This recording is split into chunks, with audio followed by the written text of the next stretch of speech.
Rastislava Štefánika v Bratislave, špeciál so slovenskými záchranármi, ktorí v Turecku v oblasti Sakaria spolu so svojimi štvornohými pomocníkmi pomáhali pri vyprosťovaní ľudí z trostiek budov.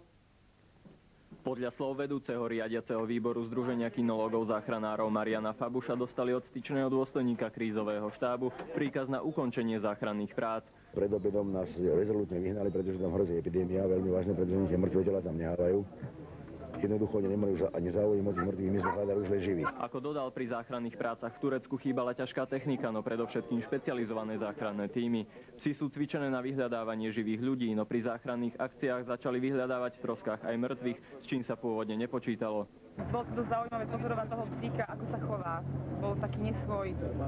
Treba sa začali triasť, hraskať, ak bol človek mŕtvy. V prípade, že bol živý, tak radostne vyštekávali.